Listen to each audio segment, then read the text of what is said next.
Hey guys, tonight we begin with the Middle Ages. Everyone skips over the awkward parts, the unglamorous parts, the things that were so normal back then, nobody thought to write them down, which is honestly rude of them. So before you get comfortable, take a moment, like the video and subscribe, but only if you genuinely enjoy what I do here. And let me know in the comments where you're tuning in from and what time it is for you.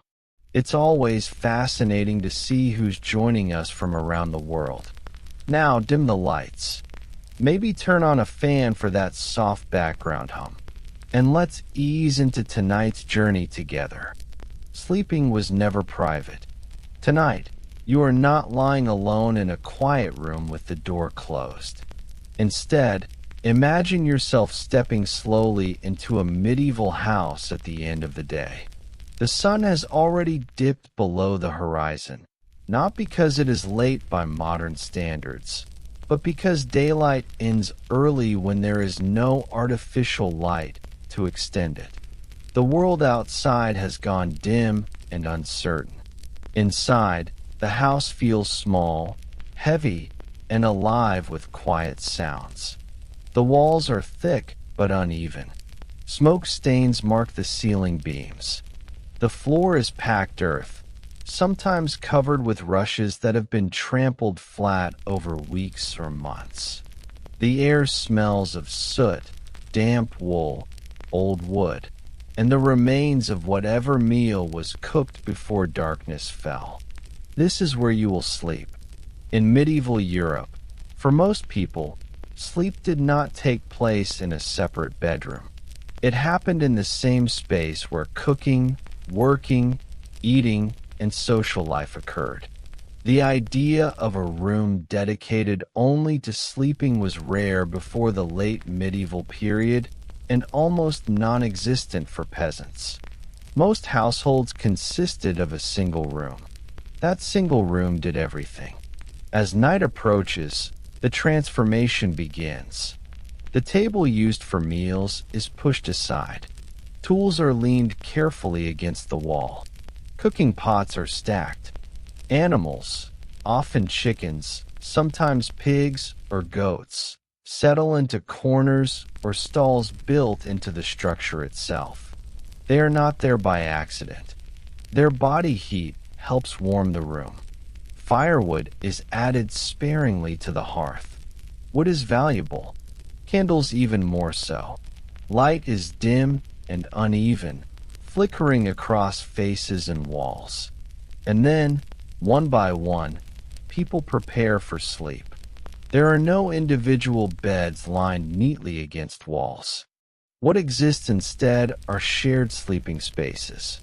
A wooden bed frame stuffed with straw, sacks filled with hay or dried leaves. Sometimes nothing more than thick blankets laid directly on the floor. These are not soft places. Straw shifts. Hay breaks down. Over time it turns to dust. Insects live inside it. Mattresses are rarely cleaned because cleaning them requires time, effort, and replacement materials.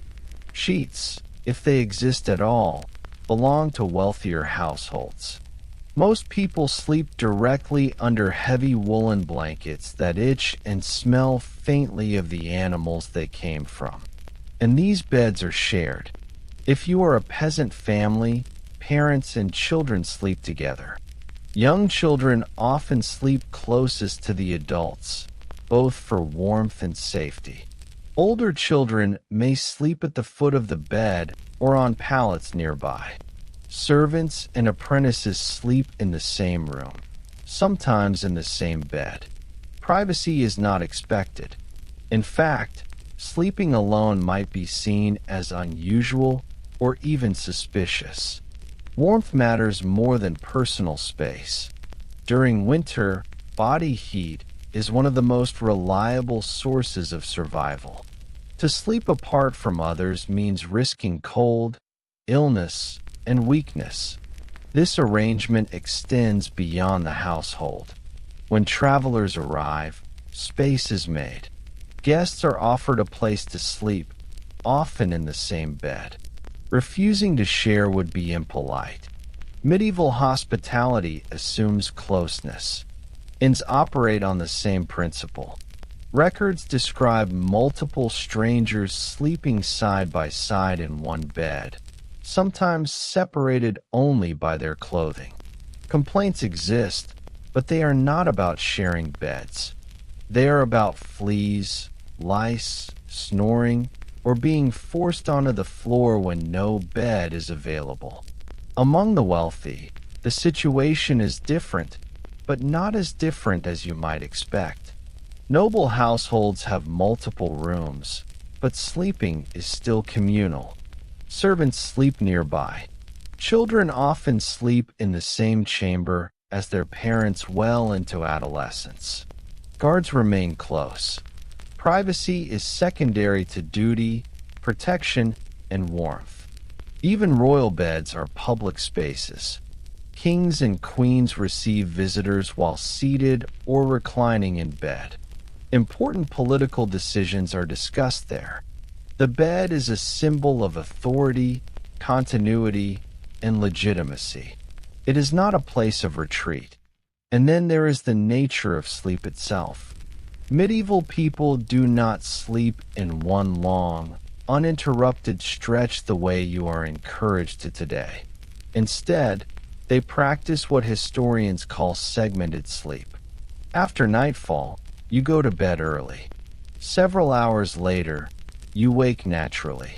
This first sleep ends without alarm clocks or artificial lighting. You wake because your body expects to. This wakeful period lasts 1 or 2 hours. During this time, people pray, reflect, talk quietly, tend the fire, check on animals. Sometimes they leave the house briefly. Court records mention people committing small crimes, visiting neighbors, or completing chores during these hours. Then comes the second sleep, lasting until dawn.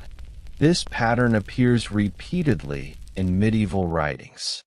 It is so common that it rarely requires explanation. It is simply how night works. Imagine waking in the dark, surrounded by others. The room is quiet but not silent. Someone shifts. Someone coughs. The fire pops softly. Outside, wind moves through trees or presses against shutters. Sleep is communal not only in space, but in rhythm. Illness complicates everything. When someone becomes sick, they usually remain in the shared sleeping space. Isolation is rare. There is no spare room, no medical understanding of germs. People know illness spreads, but options are limited. This closeness helps explain how disease moves so quickly through households. Lice, fleas, and bedbugs thrive in straw mattresses and shared blankets. Itching is constant. Scratching is normal. And yet, people endure. Work during the day is exhausting. Farming, carrying water, chopping wood, weaving, cooking, cleaning, these tasks drain the body. By night, fatigue overwhelms discomfort. Sleep arrives because it must.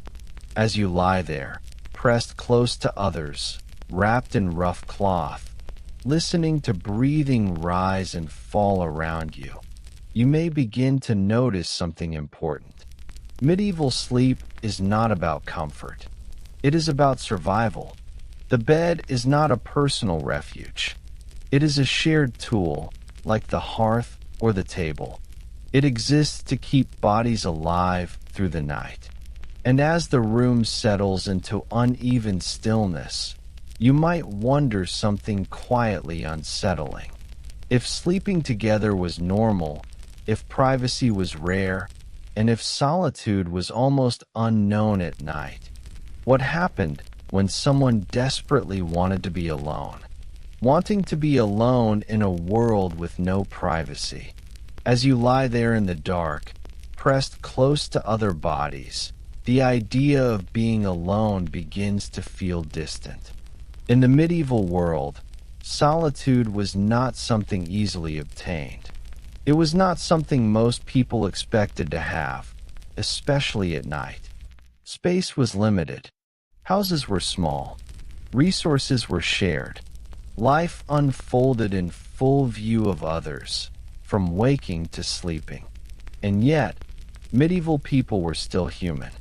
They still felt embarrassment, desire, fear, grief, anger, weariness, the need to think quietly without being watched, the longing to rest without being touched by another elbow or foot.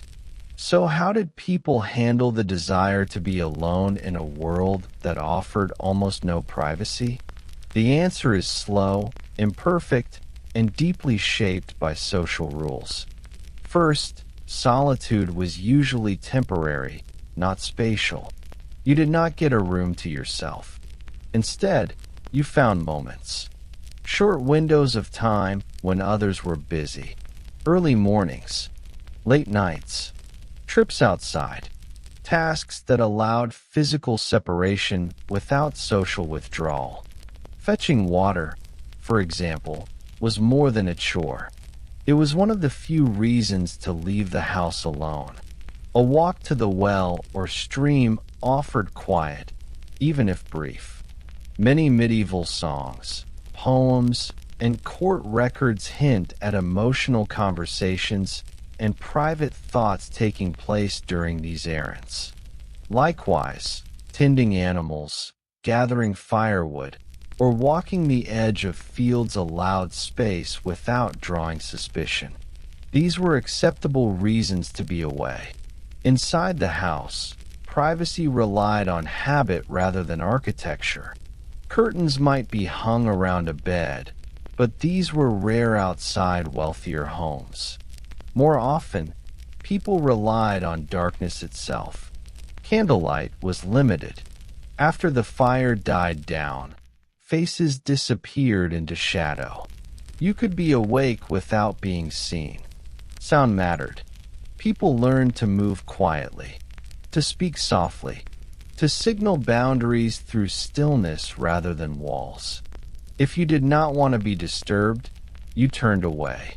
You stayed motionless. You pretended to sleep. This was understood. Social rules also dictated when privacy was allowed. Married couples were expected to share a bed, but even then, privacy was relative. Children might be nearby. Servants might be in the same room.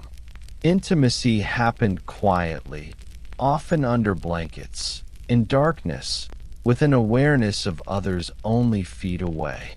This arrangement may seem uncomfortable to you, but it was normal. Shame operated differently. Bodies were familiar. Nudity, especially partial, was common during dressing, bathing, and sleeping. What mattered was behavior, not exposure. Unmarried adults followed stricter rules. Young men and women were often separated during sleep, even within crowded homes.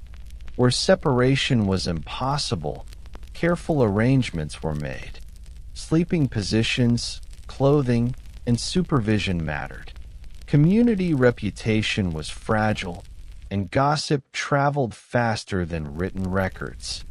Being alone with the wrong person could damage a family's standing for generations. For religious communities, solitude took on a different meaning. Monks and nuns often slept in communal dormitories, sometimes dozens in a single space. Silence was enforced. Beds were narrow. Personal possessions were minimal. Even here, privacy was rare. Solitude was spiritual, not physical. True isolation was associated with hermits and anchorites, people who withdrew from society entirely.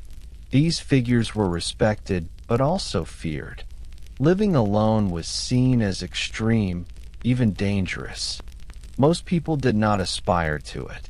In everyday life, constant presence shaped behavior. You learned to regulate emotions quietly. Public displays of grief or anger were controlled. Tears might be shed at night, silently, with a blanket pulled over the face. Fear was common. Darkness brought uncertainty. Without locks or secure doors, the night was vulnerable.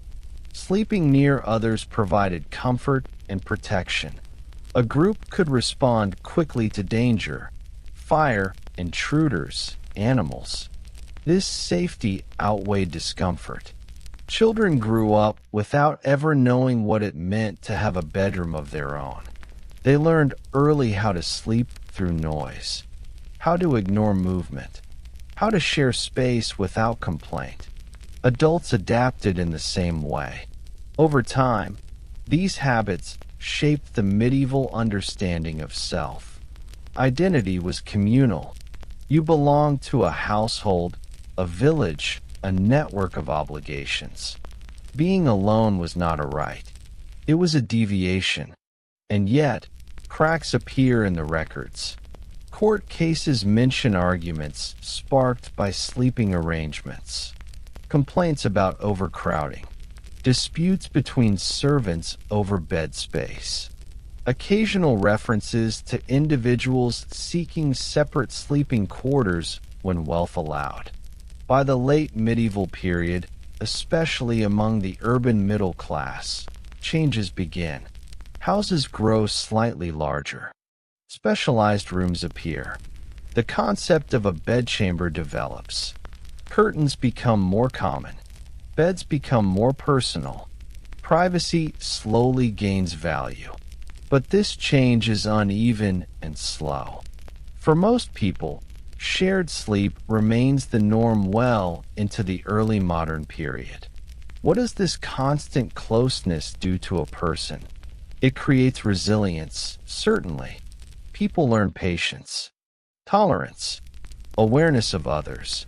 But it also creates tension, suppressed desires, quiet frustrations that have nowhere to go.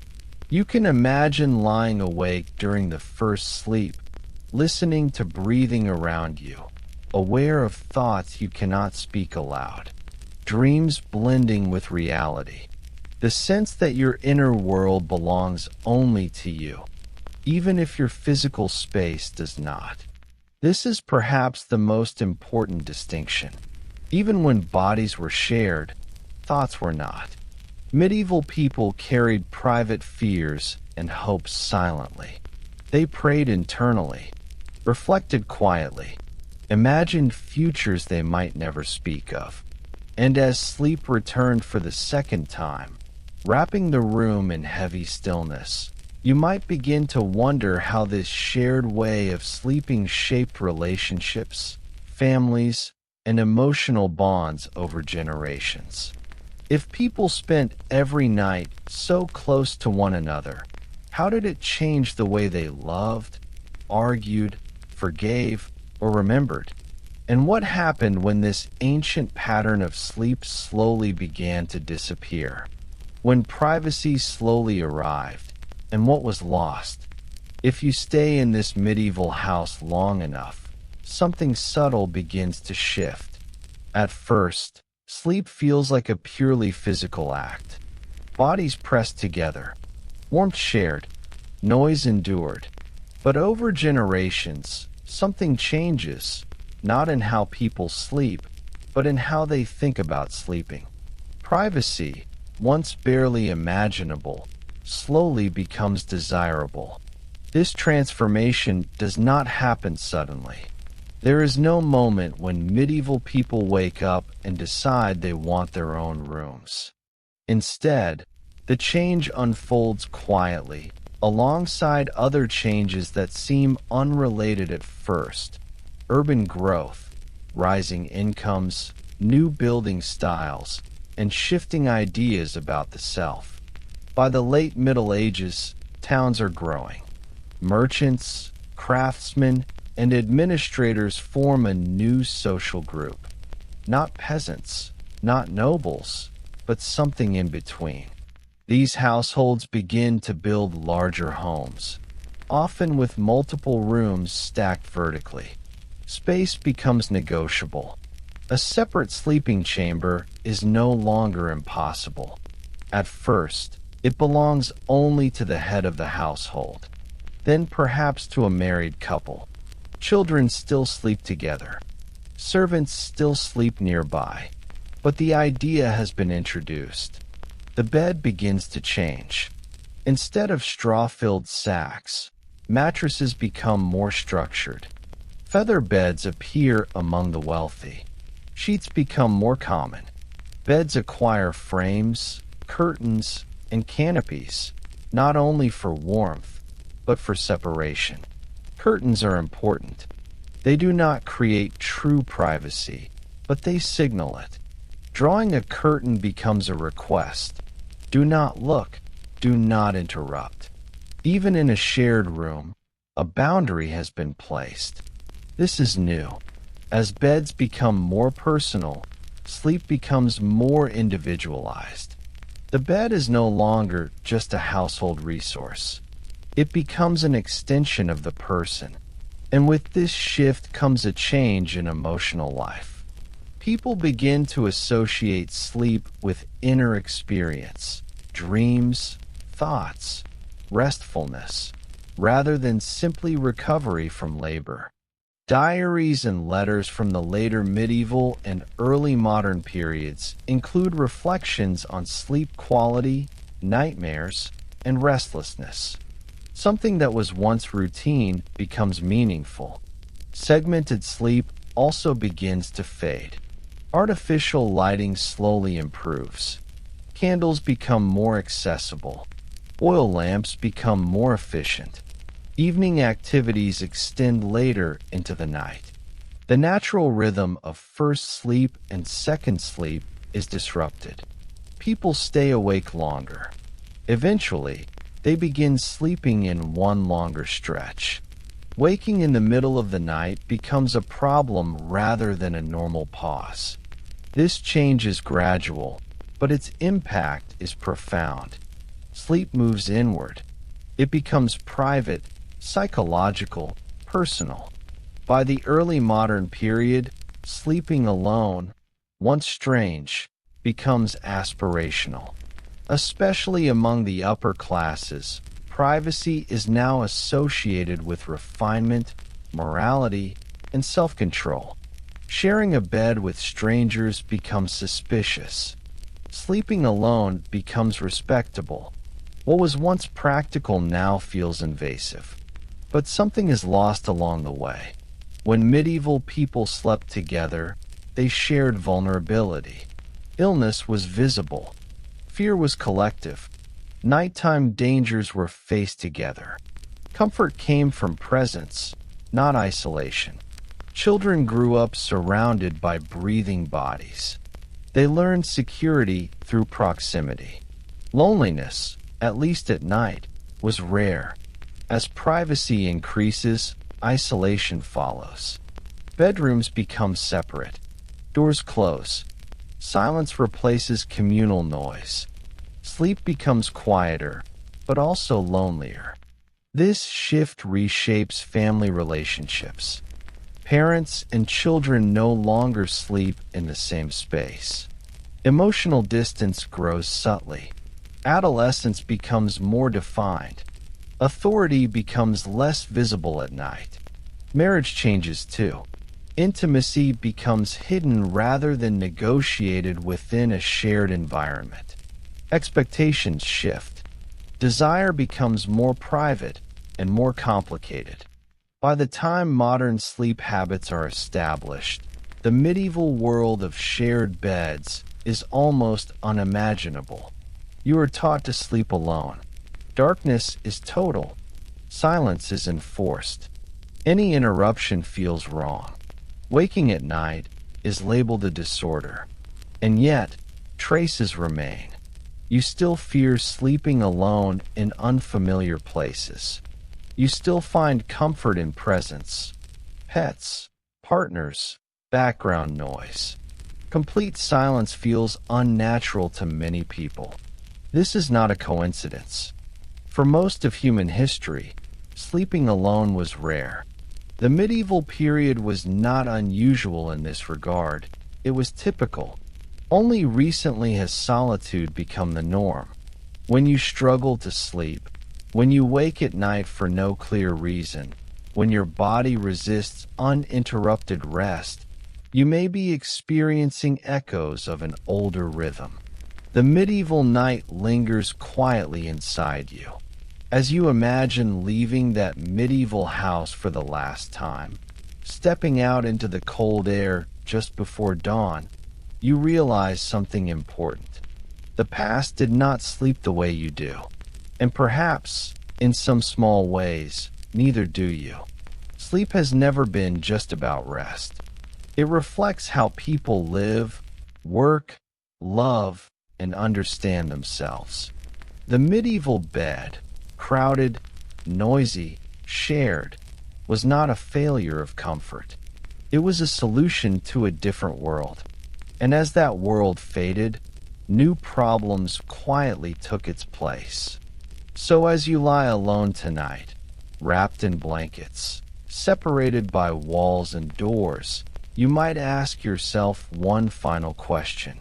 Have we truly improved the way humans sleep? Or have we simply traded warmth and togetherness for silence and distance? What shared sleep taught people about living together? If you step back even further, beyond individual houses and households, you begin to see that medieval sleep was not only a private habit or a domestic arrangement. It was part of a much larger social system.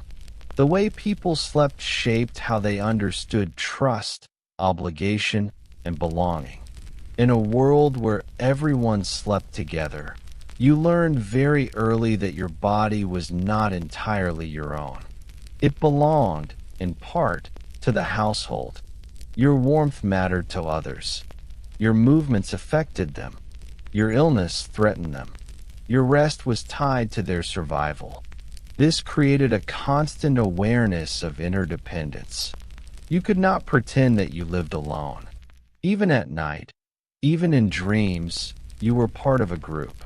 The boundary between self and others was thinner, softer, and more flexible than it is today. This had consequences. One consequence was tolerance. Living so closely required patience. You learned to endure snoring, coughing, shifting bodies, restless children, and animals moving in the dark. Complaining did little good. Endurance became a quiet virtue. Another consequence was accountability. If you woke someone by accident, you apologized. If you brought lice into the bed, it affected everyone. If you stayed out late and disrupted sleep, it was noticed. Nighttime behavior was social behavior. There was no private escape from responsibility. This closeness also shaped memory. Medieval people did not fall asleep alone with their thoughts sealed off. Stories were told at night. Prayers were spoken aloud. Children heard adult conversations they were not meant to fully understand. Fear, hope, and uncertainty were shared experiences. The night became a collective archive. In times of crisis, this mattered deeply. During famines, families slept closer together to preserve warmth. During plagues, the sick often remained among the healthy, not out of ignorance alone, but because separation was logistically and emotionally difficult. People faced death together, even in sleep. Court records and wills reveal how common it was for individuals to remember dying beside others, holding hands, or sharing a final night in a familiar bed. Death did not usually happen in isolation. It happened in rooms full of witnesses. This shaped medieval attitudes toward mortality. Death was not hidden behind hospital walls. It arrived at night, among family, in shared spaces. Children grew up seeing it. Fear existed, but so did familiarity. When privacy slowly increased in later centuries, death moved away from the bed and into specialized spaces. Hospitals, institutions, separate rooms. The emotional distance grew. But in the medieval world, sleep, sickness, and death were woven together. The bed was the center of life's beginning, middle, and end. This is why beds appear so often in medieval legal documents. Beds were valuable property. They were inherited, sold, listed in wills. A good bed represented stability. It meant survival through winter. It meant status. It meant continuity. To lose your bed was to lose security. Even laws reflect this importance. In some regions, beds could not be seized to repay debt, because doing so would endanger life itself. A bed was not a luxury. It was essential infrastructure. As society slowly moved toward individual sleeping spaces, something fundamental changed in how people related to one another. Privacy brought comfort, but it also allowed avoidance. You could withdraw. You could hide distress. You could suffer alone without witnesses. You could fall ill without immediate support. You could disappear into your room. These developments were not inherently negative. They enabled autonomy, reflection, and psychological space. But they also weakened nightly communal bonds. In medieval households, you could not easily pretend that everything was fine. Your exhaustion showed. Your fear was audible. Your grief disturbed others' sleep. Care was enforced by proximity. As you move forward in time, you see echoes of this loss in modern concerns. Loneliness, insomnia, anxiety at night. Many people today sleep surrounded by silence, yet feel unrest. They seek substitutes, background noise, white noise machines, recorded voices, podcasts, audiobooks. In a way, you are doing something similar now. Listening to a calm voice describe history as you fall asleep is not so different from lying in a medieval house. Hearing someone speak softly in the dark while others breathe nearby. It recreates presence. It reminds the nervous system that it is not alone. This is perhaps the most unexpected legacy of medieval shared sleep. Not the discomfort, not the lack of privacy, but the deep human preference for companionship during vulnerability. As you imagine the medieval night one last time, the low fire, the rough blankets, the uneven breathing, you may notice that the scene no longer feels strange. It feels distant, yes, but not alien. The medieval bed was not backward or ignorant. It was adapted to its world. It solved problems that no longer exist and created constraints that we no longer accept. And yet, the human body remains much the same. It still wakes at night. It still seeks reassurance. It still listens for signs of safety before letting go. When you close your eyes tonight, alone in your room, you may carry with you faint traces of centuries of shared sleep, not as nostalgia, but as memory embedded in biology. And that raises a final, quiet question worth resting with. If humans evolved to sleep together, and history shows that we did so for most of our existence, what does it truly mean to sleep well? A day shaped by buckets and distance. Before you do anything else in the morning, before work, before food, before prayer, there is one task that quietly controls your entire day. You need water. In the medieval world, water is not something that waits for you behind a wall or inside a pipe. It does not arrive with a twist of the wrist. It does not flow endlessly, cleanly, or reliably. You go to it, and you do so again and again. If you live in a village, the nearest water source may be a well, a stream, a spring, or a river. The distance varies. Sometimes it is just outside the house. Sometimes it is several minutes away. Sometimes it is far enough that the journey itself becomes the defining rhythm of your life. Water is heavy. A full bucket can weigh more than 20 kilograms. Carrying it requires strength, balance, and time. Spilling it means wasted effort. Dropping it can mean injury. And yet, water is needed constantly. You need it to cook, to drink, to clean, to wash tools, to rinse grain, to water animals, to put out fires, to tend the sick, to prepare the dead. There is no single daily trip. There are many. Fetching water is rarely mentioned in heroic histories. Kings do not fetch water. Battles are not won by buckets. Chronicles pass over it in silence. But if you were alive in the medieval period, this task would shape your body, your schedule, and your social world more than almost anything else. The responsibility usually falls to women and children. This is not accidental. Men are often assigned to field labor, construction, or travel. Women remain closer to the household. Children assist where strength is limited but time is abundant. From a young age, you learn the route to the water source. You learn how to balance the bucket. You learn where the ground is uneven, where mud forms after rain, where ice gathers in winter. You learn patience. In many villages, water sources are shared. The well becomes a social center. People wait their turn. Conversations happen there. Arguments begin there.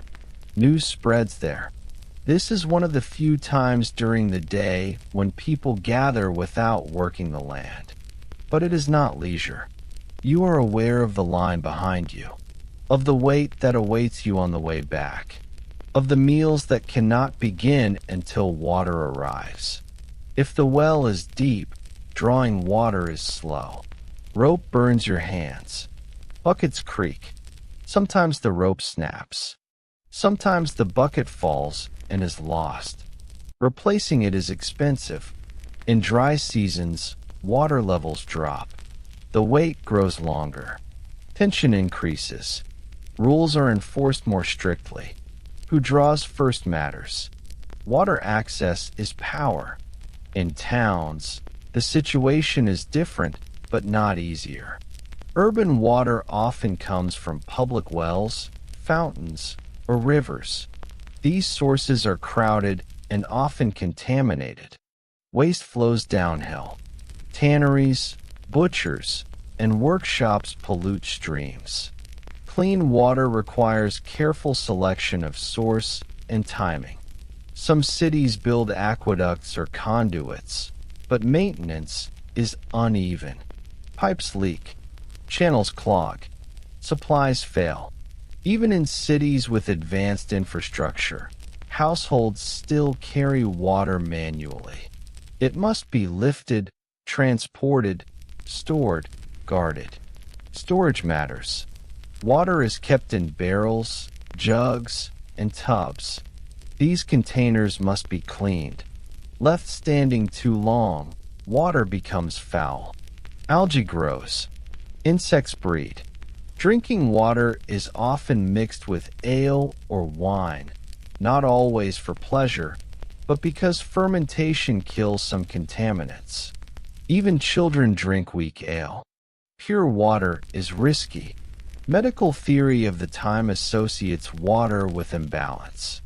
Too much cold and wet humor is believed to cause illness. Drinking water straight is sometimes discouraged. And yet, thirst exists.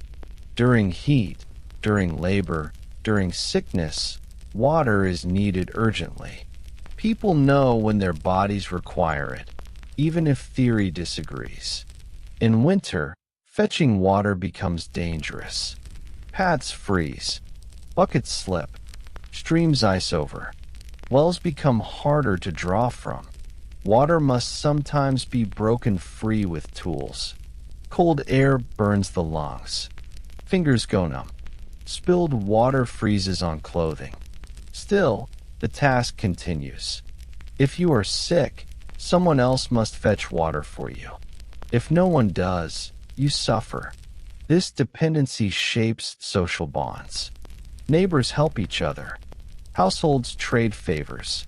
Refusing water is unthinkable. During famine or siege, water becomes more valuable than food. Cities under siege often fall not because of starvation, but because water runs out or becomes poisoned. Wells are targeted. Rivers are diverted. Cisterns are guarded. Water determines survival. For ordinary people, however, the struggle is quieter. You wake knowing that your first major physical effort will be carrying water. You plan meals around availability. You ration carefully. Waste is avoided. Bathing is limited not only by belief, but by cost. Washing clothes is labor-intensive. Every rinse requires another bucket. Fire is an ever-present threat. Without water nearby, a single spark can destroy an entire street. Buckets are kept ready. Community drills exist. Everyone knows their role.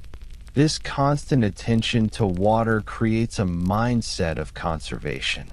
You do not let water run unused. You reuse it.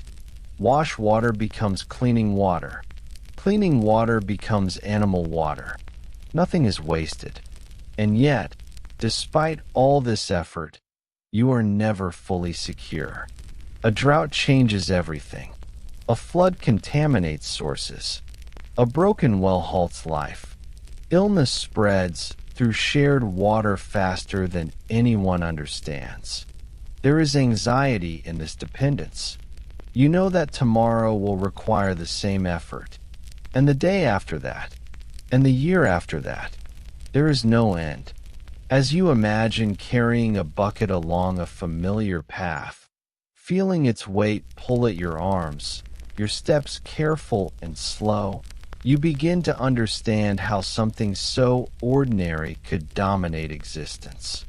History remembers kings and wars, but most medieval lives were shaped by how far they had to walk for water. And as you set the bucket down at the door, catching your breath, you might begin to wonder something quietly unsettling. If so much of life was spent just bringing water home, what happened when the water was no longer there? When water was scarce, dangerous, or suddenly gone? If daily life in the medieval world was shaped by water, then crisis arrived when that water became uncertain. Scarcity did not always announce itself dramatically. Sometimes it began quietly, with a well that took longer to fill a bucket, or a stream that ran thinner than usual. At first, people adjusted without complaint. They rose earlier. They waited longer. They carried less, but returned more often. Water shortage was not unusual. Medieval communities expected it. Rain did not follow schedules. Winters froze sources solid. Summers dried them out. Entire villages lived at the mercy of weather patterns they could not predict or control. And when scarcity arrived, the burden fell hardest on those already exhausted. Fetching water took more time. Paths grew crowded. Tempers shortened. Small disagreements at the well became serious conflicts. Who had the right to draw first? How much was too much? Who was wasting? Communities responded with rules. Many villages and towns established strict regulations governing water access. Certain hours were assigned. Certain groups were prioritized.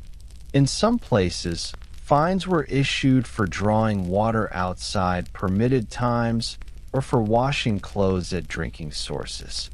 Water was not free in practice, even if it was free in theory.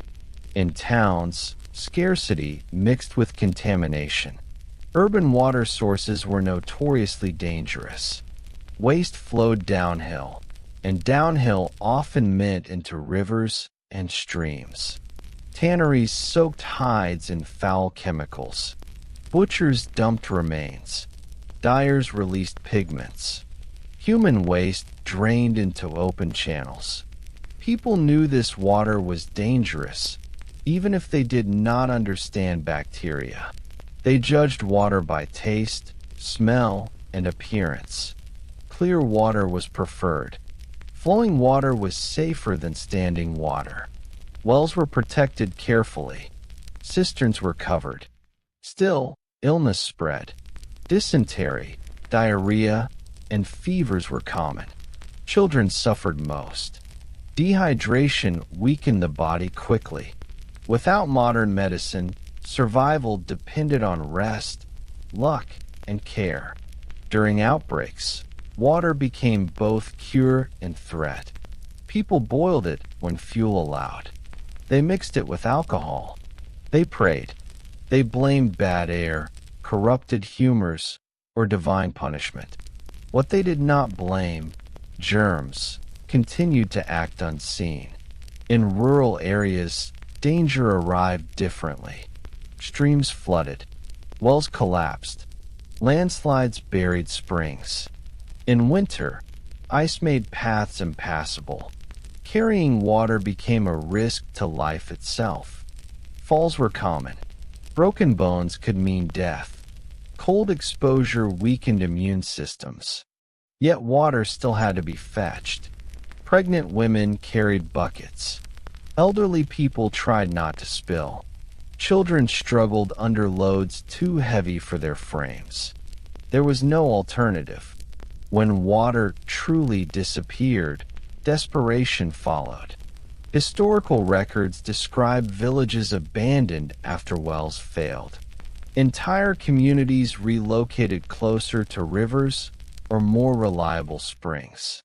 Land that had been settled for generations was left behind because water access changed. Water determined geography more than borders. During sieges, water scarcity became a weapon. Attackers poisoned wells with carcasses. Defenders rationed fiercely. Cisterns were guarded day and night. Panic spread faster than hunger. People could survive weeks without food. Without water, only days. In these moments, social order strained. The strong took more. The weak depended on mercy. Authorities enforced discipline harshly. Theft of water was punished severely. Yet even then, cooperation often prevailed. Buckets were shared. Lines were formed. Children were prioritized. Religious rituals were held to ask for rain or protection of springs. Water became sacred. Wells were blessed. Springs were associated with saints. Offerings were made. Belief provided comfort where control did not exist. For ordinary people, the emotional weight of water scarcity was constant. You went to sleep wondering if the source would hold tomorrow. You woke early to check levels. You worried about illness. You worried about fire. You worried about animals. Anxiety became routine. And yet, life continued. People adapted. They learned which sources failed first. They memorized seasonal patterns. They taught children how to conserve. Scarcity shaped habits deeply. You drank slowly. You avoided waste. You learned to endure thirst longer than you should. These habits carried forward even when water was available. They became part of character, part of culture. Even when rains returned, the memory of shortage lingered. As you imagine standing at a well during a dry summer, lowering the bucket again and again, listening for the sound of water far below, you begin to understand that water was never just a resource. It was uncertainty made visible, and that uncertainty shaped how medieval people thought about the future itself. If tomorrow's water could vanish without warning, how could anyone truly feel secure? How carrying water shaped bodies, minds, and the future. If you watch medieval people long enough as they fetch water day after day, you begin to notice something subtle. Their bodies adapt. Shoulders slope forward slightly from years of bearing weight. Hands become thick-skinned and strong. Balance improves.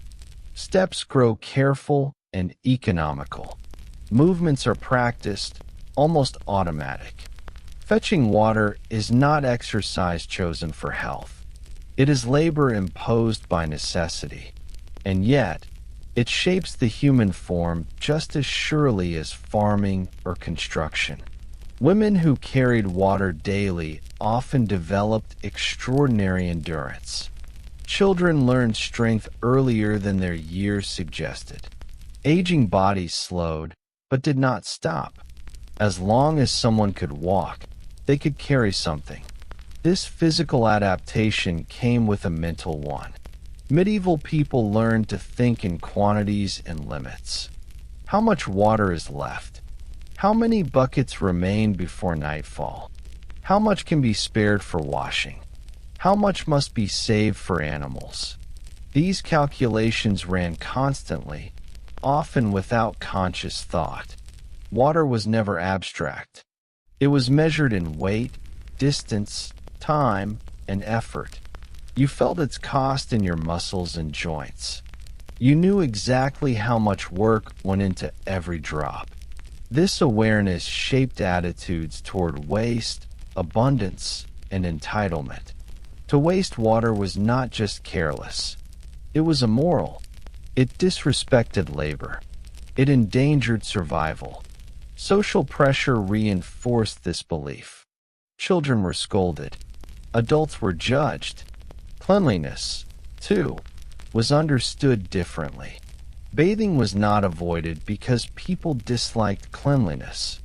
It was avoided because it was expensive and effort. Washing clothes required planning. Full-body bathing was rare, often reserved for special occasions, illness, or ritual. Despite later stereotypes, medieval people did care about hygiene. They washed hands and faces. They cleaned wounds. They maintained basic standards, but they did so within limits set by labor. Water availability defined cleanliness. This reality also shaped social inequality. Households closer to water sources had advantages.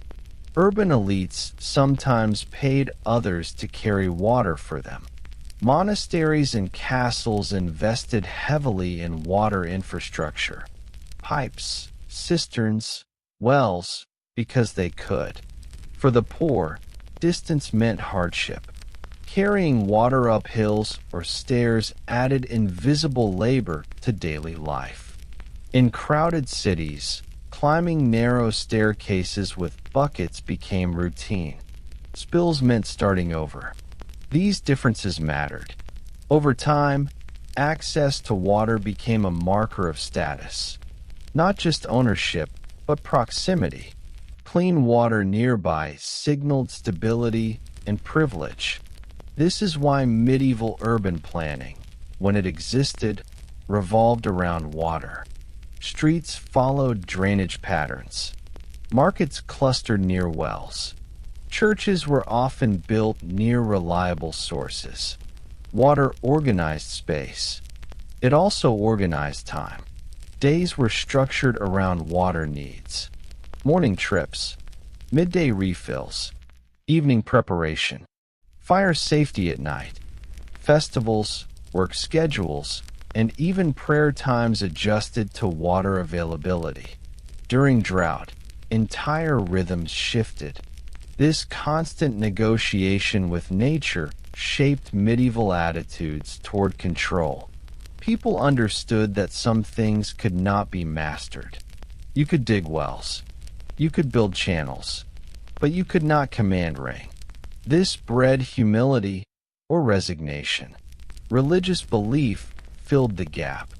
Water was associated with divine favor or punishment. Rain was prayed for. Springs were blessed. Saints were invoked. Faith provided meaning when effort was not enough. As centuries passed, technology slowly changed the equation. Better wells, improved pumps, aqueducts restored and expanded. Eventually, pipes entered private homes.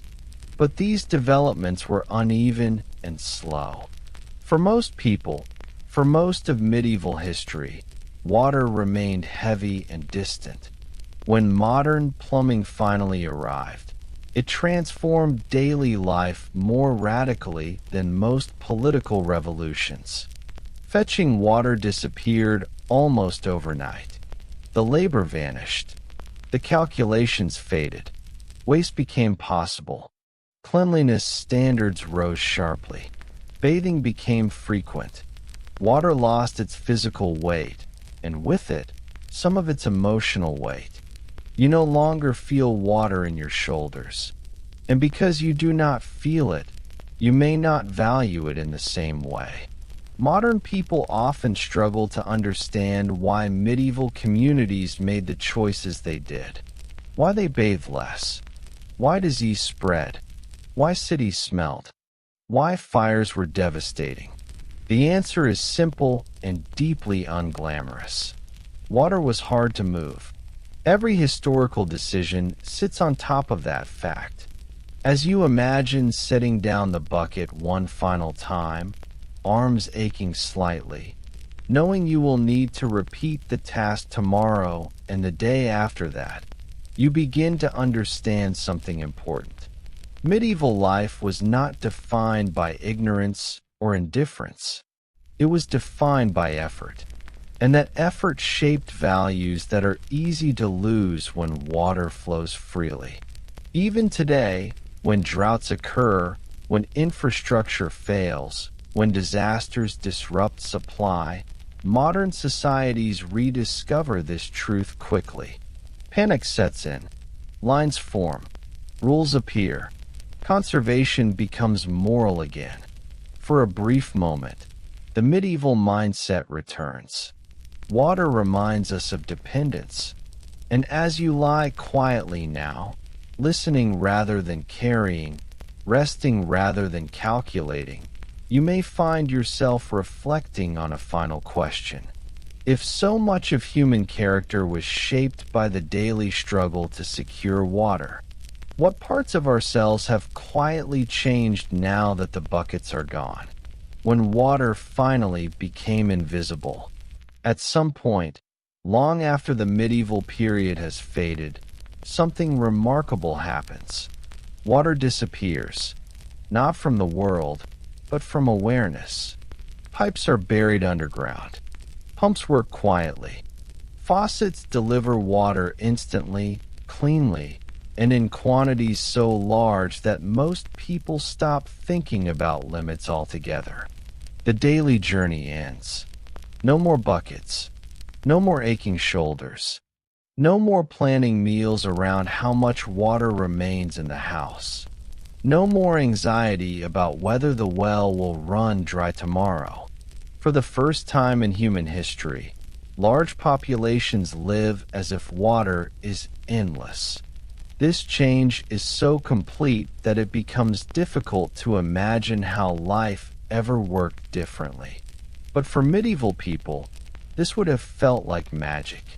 If you could explain modern plumbing to someone who spent their life fetching water, the most astonishing part would not be cleanliness or comfort. It would be reliability, the certainty that water would be there every time. That certainty did not exist for them. In the medieval world, every day began with a question mark. Will the source hold? Will the path be safe? Will the water be clean enough? Will there be enough for everyone? Those questions shaped psychology. People developed patience not because they were naturally calm, but because impatience solved nothing. Waiting was unavoidable. Effort was unavoidable. Repetition was unavoidable. Modern life removes much of that repetition, and with it, something subtle changes in how time feels. Medieval days were long not because clocks measured them differently, but because effort stretched them. A single task could occupy hours. Fetching water was not a background activity. It was an event. Now, the same task takes seconds. Time compresses. This compression affects memory. Medieval people remembered water sources vividly. They knew their depths, their moods, their seasons. Springs had personalities. Rivers were dangerous or kind. Wells were trusted or feared. Water had character. Modern water does not. It is uniform, anonymous, odorless, tasteless, interchangeable. It arrives without story. And because it arrives without story, it leaves without notice. Waste becomes easy. Leaving a tap running feels insignificant because the effort behind that water is invisible. You do not feel the weight in your arms. You do not feel the distance in your legs. The medieval person would have felt it immediately. This invisibility changes moral relationships. When effort disappears, value shifts. Conservation becomes optional. Scarcity feels abstract. Responsibility moves away from individuals and into systems. And systems, when they fail, fail suddenly. When modern water systems break, through disaster, war, neglect, or climate stress, societies react with shock. Panic sets in quickly. People line up for bottled water. Rules are enforced. Tempers flare. In those moments, history returns. The medieval logic reappears almost instantly. Water becomes precious. Carrying it becomes labor. Waste becomes immoral again. People relearn lessons their ancestors never forgot. This suggests something important. The medieval experience of water was not primitive. It was intimate. They lived close enough to necessity to understand it deeply. They did not romanticize it. They endured it. That endurance shaped culture. Songs, rituals, laws, and beliefs formed around water because water shaped survival. Even language reflects this. Blessings, curses, metaphors, all draw from water's unpredictability. Dryness meant danger. Flow meant life. By the end of the medieval period, as infrastructure improved, water slowly retreated from daily consciousness. But the transition was uneven. Many communities carried buckets well into the modern era. For them, history did not change all at once. It faded gradually, step by step, trip by trip. And even now, large parts of the world still live closer to the medieval experience than to the modern ideal. Fetching water remains a daily reality for millions. The weight, the distance, the planning, all still exist. History, in that sense, is not evenly distributed. As you imagine the medieval water carrier one last time, walking a familiar path, adjusting grip, steadying breath, you may realize that their life was not defined by hardship alone. It was defined by rhythm. Fetch, carry, use, return. That rhythm created structure in a world with few guarantees. It gave shape to days, weeks, and years. When that rhythm disappears, life becomes easier, but also less anchored. Modern people often search for structure through schedules, apps, reminders, routines. Medieval people did not need to search. Water provided it automatically, and that leaves one final, quiet question worth considering as you rest. If so much meaning, discipline, and awareness came from daily effort. What happens to a society when the effort is removed, but the need for meaning remains?